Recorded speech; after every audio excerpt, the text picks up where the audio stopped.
our Barrie campus. And we have Marcy and Jeff, and they're both from our Sault Ste. Marie campus. And we also have Hassan, and he's from our Scarborough campus. So we have a question before we get into more discussion. We do have a question from Amy, and she lives in Toronto, and she wants to take the security guard program.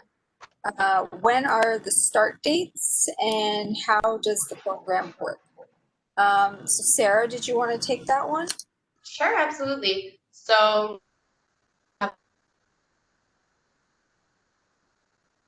it really depends on what you're looking for specifically. There's the online security guard training, which is an independent course. You can start pretty much as soon as you register. We just need a day or two to get you set up in our system. So that means it's an ongoing enrollment. It takes about 1 week to complete. You will work through pretty much all the information required to get you prepped for the licensing exam. If you do not have your first aid and CPR certification, we will also have you enrolled in that. So there are 2 different fees for this program. If you do not have your first aid and CPR, the cost for the online security guard training.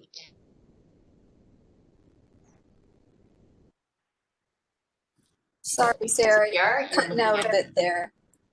Oh, sorry, probably the Wi-Fi. So if you, I'll just backtrack a little bit. If you have your first aid and CPR certificate already, you're looking at $75 for the course. If you require that first aid and CPR training, you're looking at $225. If you're looking for a bit of a longer course, we do have a security guard diploma program, security and law officer, that is closer to 5 or 6 months in length.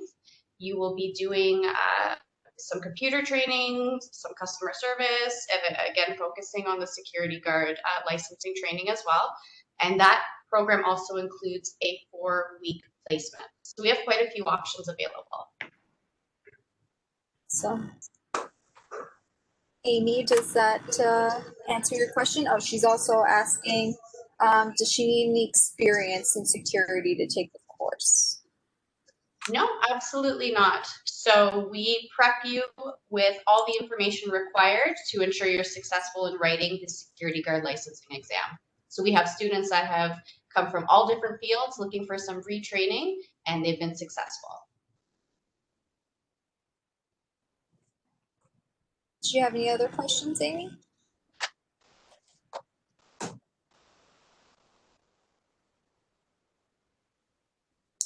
Any prerequisites? So I believe you have to be over the age of 18. Tian, could you fill me in on the status? So a Canadian citizen or permanent resident? Mm-hmm. Yeah. Okay. Or you have to have a valid work permit. Okay. That's okay Perfect. as well. Yeah. And they'll also want to ensure, so not for our course, but for if you're writing the licensing exam, they want to ensure that you have a clear criminal record. If you do have a question about that, you can actually contact Serco directly to see if you had a question specifically to something that might show up.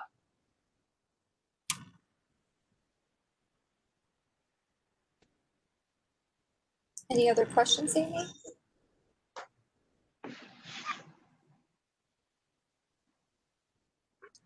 Amy says she's not that good with computers.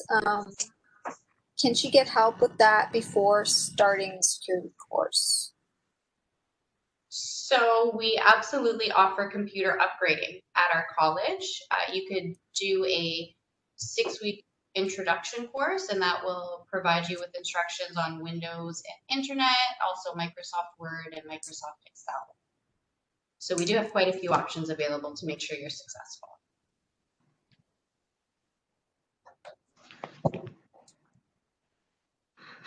Any other questions? She says, sure, thank you, Sarah, and she's going to call you later. Great, thank you, Amy. Great. We have no other questions right now. I have a list of frequently asked questions that I get when speaking to prospective students. it'd be great if we could go over them. So one of the questions I get a lot right now with COVID is how can I actually speak with my advisor right now? Am I allowed to come into the campus for a walk-in? How are you conducting tours? So due to COVID-19, unfortunately, we're not doing in-person advising appointments right now or walk-ins or any in-person tours like that. But you'll still be able to speak with your advisor through phone, email, or video chat for the time being. So yeah, you can still communicate with us, but unfortunately, due to safety protocols, we can't have anyone actually coming into the campus right now. Good news is we just upload to our Facebook page some virtual tours of our campuses. So please do go check those out so you can get a good idea of what they look like. So right now, due to COVID, most of our students are taking their programs via instructor-led online learning. And students that absolutely have to come into the campus, they can do so. We're obviously limiting our capacity greatly so that we can ensure physical distancing at this time. And there's certain programs like Marcy, if you want to talk about the personal support worker program and what aspects are done, have to be done in class. Our personal support worker class program is 23 weeks in length.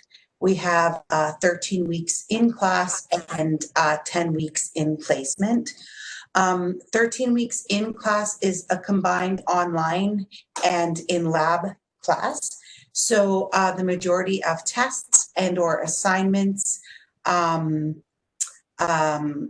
done online. There are classes done online unless it's necessary for the students to come in to class to work in the lab. We have all proper PPE gear, full PPE gear, which includes goggles and masks and gowns and gloves. We practice social distancing. That's very important. If it is needed, if you are needed to be in the classroom in our lab, we try only to have the suggested amount in any class, which I believe, Tian, is 10, right? In each class, and we ensure that social distancing is practiced. Everybody is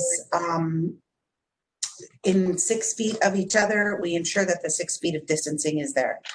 And but the majority of practicum classes can be done online. And like I said, when needed for the modules that are needed to be in lab, those are done here with proper COVID protocols put into place. Awesome. Thank you. And just a note there that Marcy teaches our personal support worker certificate program at our Sault Ste. Marie campus. Okay. The other questions I've been getting a lot lately is about second career. So people want to know about what the requirements are for that. So you have to be unemployed, working fewer than 20 hours a week,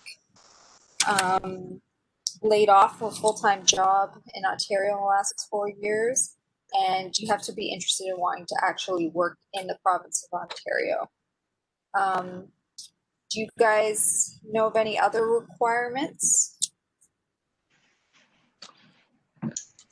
No, I think you summarized it, like the kind of the requirements. Then once you sort of meet those elementary requirements, you can apply through the like an Employment Ontario office, where you have to meet certain like financial check certain boxes. And so that's something though that whenever anyone is interested in second career, what I do is I kind of give them the summary like you've just done, Tien, in sort of those basic requirements, but then direct them to an Employment Ontario office locally for me in Barrie, and let them know that someone there, a coach, will assist them in actually putting the application together. And so it's pretty, there's like 20 different requirements where you're measured against, and you have to have pretty much check boxed like the yes column for a certain number to meet the requirements to receive funding. So yeah. Awesome, thanks. And people also ask, what does the funding include? How much do you get? So you can get up to 28,000, and those costs that you can have covered. There's tuition, but it also includes books, workbooks, manuals, instructional costs, even your transportation and basic living allowance, up to a maximum of $410 per week. And you can also even get childcare covered as well. So second career is a really good funding option. There's other financial aid options that we have available to you. If you go on our website, ptcollege.com/financial-aid, and you can find all our options there. We offer monthly payment plans, deferred payment plans. There's a program called Higher Ed Learning, where you can actually apply any points you've accrued on your credit cards, any rewards programs. You can apply that to paying your tuition. And if someone wants to gift you their points as well to pay for your tuition, they can do that as well. So that's a really good option. Does anyone else have anything to add about financial aid? Any questions that they get commonly from prospective students? I actually thought about this as being one of the questions that I usually get from people. One of their probably one of the most common questions, and I tell them about what you've told them, some of the different options. So, like, honestly, there's two primary payment plans that I deal with a lot in Barrie. The one is just your typical monthly payments that are made over the course of the program, and we're just spreading out the payments evenly throughout the duration until it's paid at the end, like fully paid at the end. And then the next most popular payment plan is that deferred payment plan that you just referenced. And this is where we stretch payments past the point of graduation in order to lower the monthly payments to make it more viable. And it's worth noting that students need to apply for this option. And then there are other funding options, like you mentioned. But one key thing is that I would say we make suggestions based on a student's situation. So I would advise anyone who's interested to actually meet with us and go over the options that would be tailored to them, because we are able to do that. And then one last key thing is I always tell people is, like, we want to make it accessible to as many people as possible. So depending on your situation, that's why we want to meet with you and talk to you to find out what your background is and what you can afford to make it possible for you to attend. So we never want to turn anybody away. So I always counsel people, if you're concerned you can't make the payments, don't hesitate to still reach out to us and talk to us. We might be able to fit you in somehow. Yeah, for sure. Yeah, we're very flexible. Yeah, does anyone else have anything to add about financial aid before we move on? I think Mike really covered all the bases there. Sorry, guys. No, it's great. Just there's also different places where if you are of Indigenous descent that you can reach out to. We have what's called the IFS here, which is the Indian Friendship Center here. So if you are of Indigenous descent, they do have programs for Indigenous students to pay for funding for some of the courses. Well, for different courses that you're interested in. There's also Métis Nation Ontario. If you are of Métis, they also have different educational funding aspects that you can go in and get. I know from the PSW course that they have funded the PSW course with Métis Nation Ontario. They will also fund business courses as well. And also, if you are Indigenous status, you could also contact your band, and your band will also sponsor you. I'm not sure of all the rules, but I know that they will sponsor students for education as well. So those are out there as well. So there's different Métis organizations and different Indigenous organizations too that will sponsor some students to come to college. Awesome. That's great. That's good information. Yeah, if you're in Northern Ontario, around Sault Ste. Marie. Those are great to look into. Thank you. You're welcome. Does anyone else have anything to add?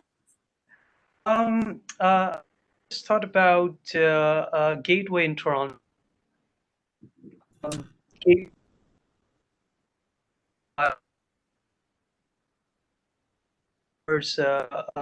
any education, but there is a certain criteria the individual has to go through, and if your application is accepted, I believe the funding ceiling is $1,000.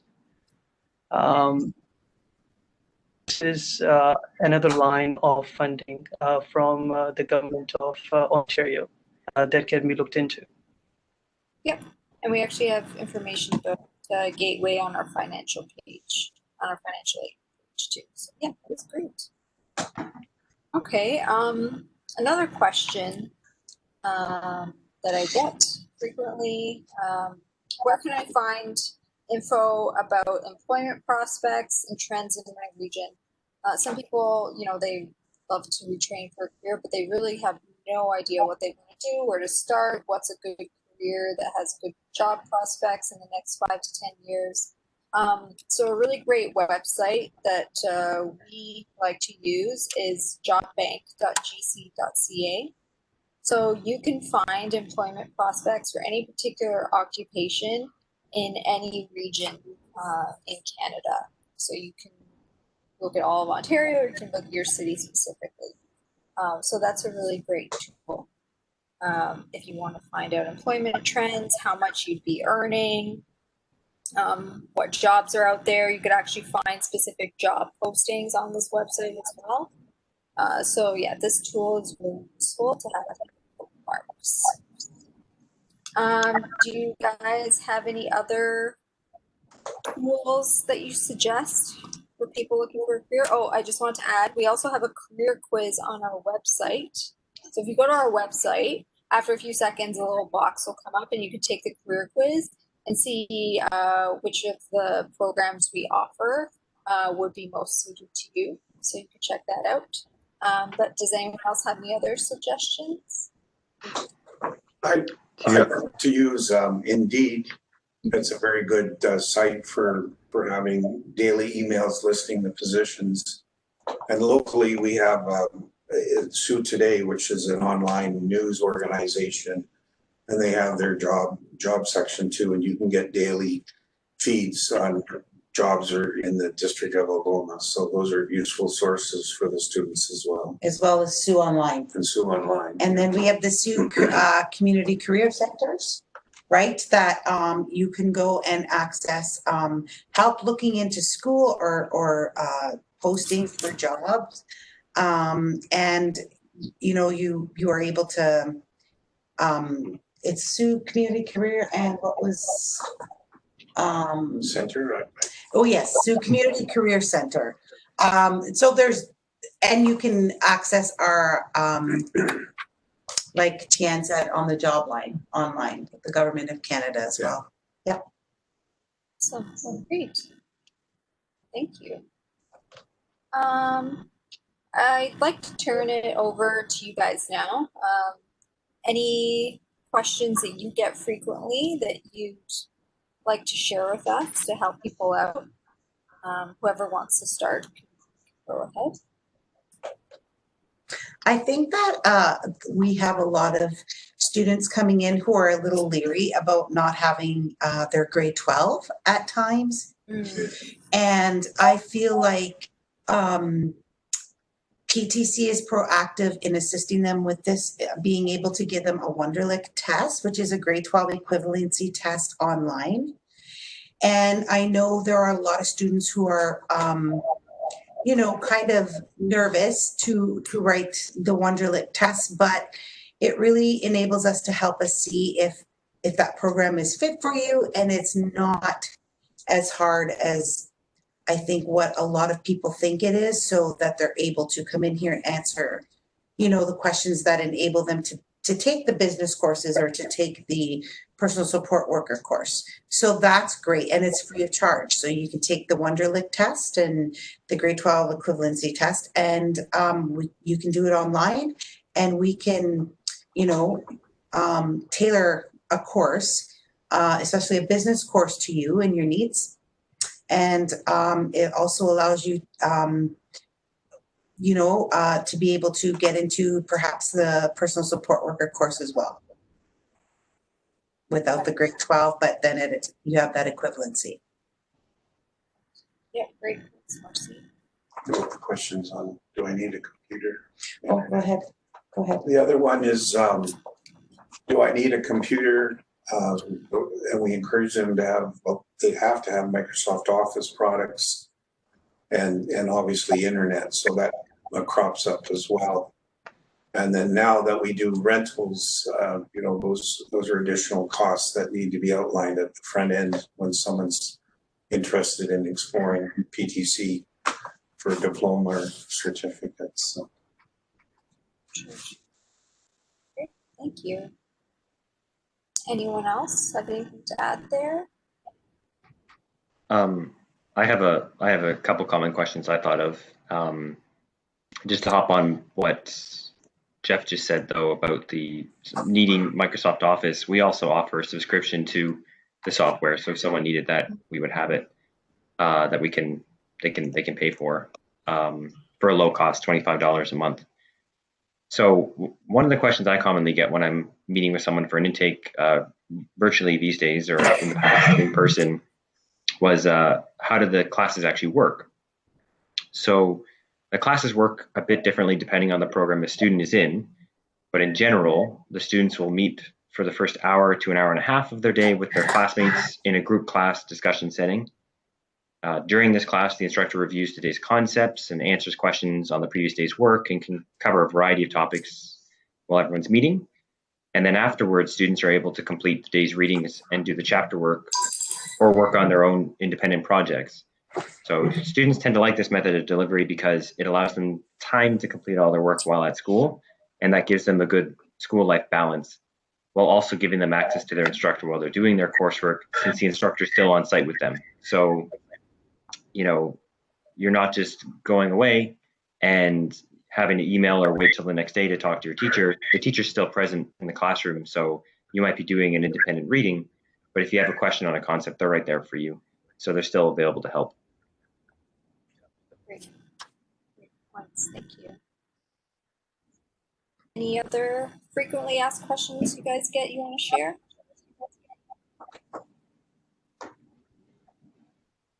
So recently I've had a few potential students that have asked about our different programs, and when comparing a few of them, so for example, the security guard option, we have several different options available. And one of the most important parts of the longer diploma program is the placement portion, which is a 4-week on-the-job training, essentially. So when weighing these options, a lot of times students ask, you know, how relevant is placement experience? Is this something I'll need? Is this something that's really going to be worth it in the end? And what I normally say is if you have the ability and if you can dedicate that amount of time to a program, absolutely. Placement experience, hands down, is one of the most valuable portions of this course that you'll take with you, because you are allowed the opportunity to further develop your newly acquired skills, and you're also out there making networking and making industry connections. So a lot of times students, and it's not always guaranteed, but a lot of times if you're a great fit, they are offered a position, an employment position at the end of their placements. But I just really wanted to let our guests know that placements are extremely important if you have the ability to participate in one, because you get the hands-on experience, you get a feel for what you're really getting into, and you get to make those great networking connections. Yeah, so true. That's amazing. It's the same with the PSW course. You know, you get 350 hours. You get 100 hours with an instructor in clinical, 125 hours of community hours, and another 125 hours of consolidation with a nursing team of an RPN and PSW. So you're absolutely right. Those on the job, hands-on hours are almost essential to understand what happens daily, for, be it security guard or be it a business placement or even a PSW placement. So that's important.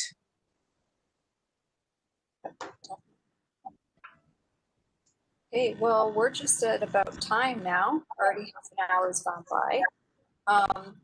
Thank you, guys, for answering these questions. I'm sure prospective students are going to find this really helpful. If you have any questions for us at any time, you can reach us in a variety of ways.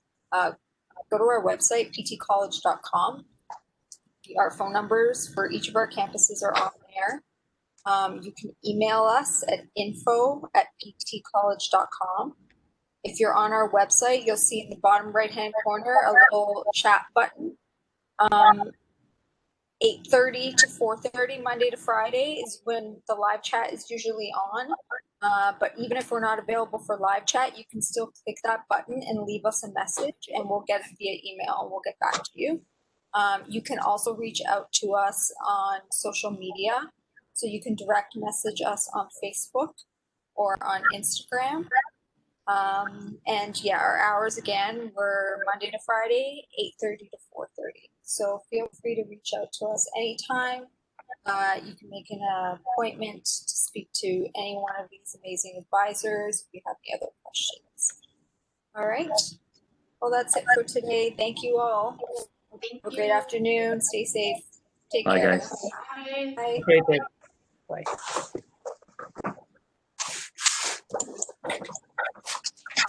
I'll never go below.